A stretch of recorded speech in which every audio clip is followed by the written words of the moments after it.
Hi, I'm Chris and I'm one of the advanced practitioners in orthopaedics.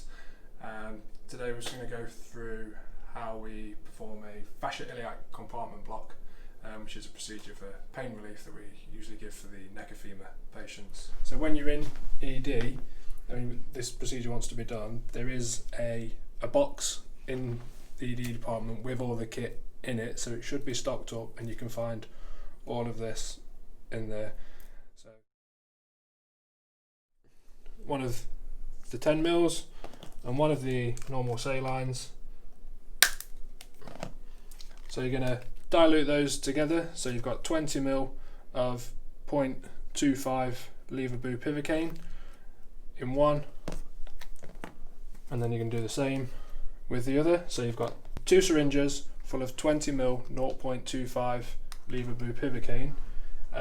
What you sometimes find when you're in ED, just to be aware of, so this is the 50 milligrams in 10 mils. They do have a 25 milligrams in 10 mils container that's got like a green colour instead of the blue.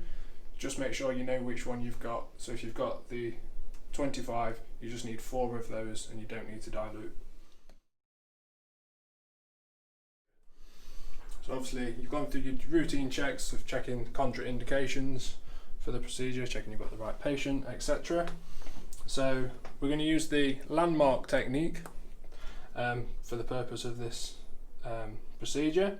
So the bony landmarks that you're looking for are the pubic bone. So you're looking for so we're going to perform it onto the left leg, the pubic tubercle on the end of the pubic bone, and then you're locating in the hip the ASIS, the anterior superior iliac spine. So once you've located those, what you're going to do there is draw an imaginary line between the two using your fingers.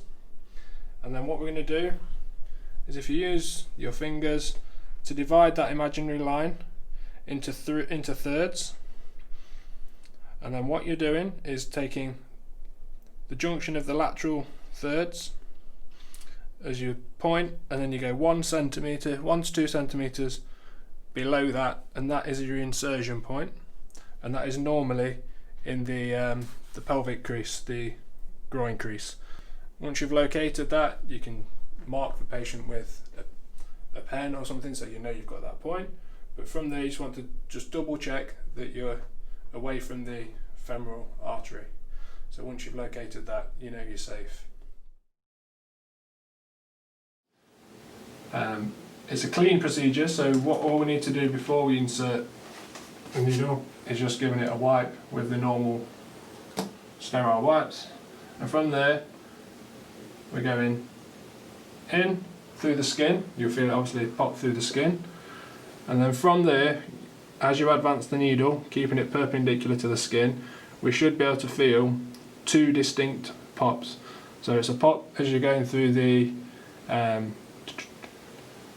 fascia lata, and then the second pop as you go through the fascia iliaca, and then you know you're into the compartment where the femoral nerve is. So it won't do it on this one because it's just a model, but you're going to feel as you're pushing, you'll feel a pop, and then you'll feel another pop, and then you can just advance the needle ever so slightly, 1 to 2 mil further, to know that you're in the compartment.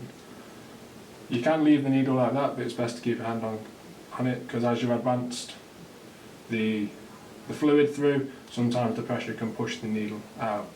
So from there, as with any injection, I'm just going to aspirate to start off with, making sure we're still safe, and then we take the fluid in nice and slowly, checking for pain.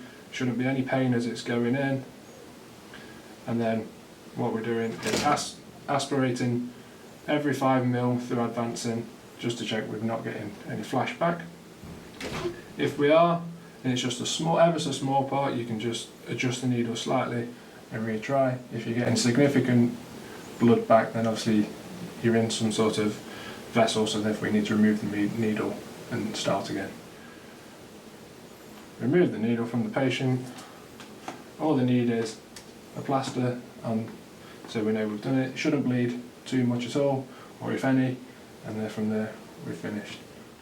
After you've finished the procedure and you've checked that the patient's not in any pain or any adverse reactions to the anaesthetic, then you just need to speak to the nursing staff either on the ward or in ED, and the patient needs to be monitored for the next half an hour. So they should have their blood pressure taken at 5 minutes, 10 minutes, 15 minutes, and then again at 30 minutes, just to check that there's no drop in blood pressure.